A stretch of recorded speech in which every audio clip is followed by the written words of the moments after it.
ভগবান যদি থাকেন তাহলে কোথায় থাকেন?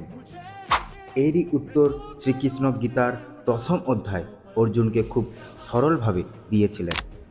হে অর্জুন, সবাই মনে করে আমি শুধুমাত্র মূর্তি আর পটে বিরাজমান থাকি, কিন্তু না।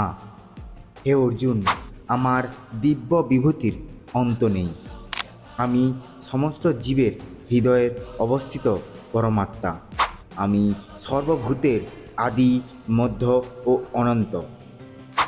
জ্যোতিষবিদ্যার মধ্যে কিরণশীল সূর্য আমি, এবং নক্ষত্রের মধ্যে চন্দ্র আমি।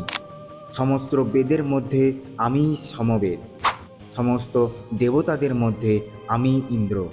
সমস্ত ইন্দ্রিয়ের মধ্যে আমি মন। রুদ্রের মধ্যে আমি শিব। যক্ষ ও রাক্ষসদের মধ্যে আমি কুবের। বাসুদের মধ্যে আমি অগ্নি, এবং সমস্ত পর্বতের মধ্যে আমি সুমের।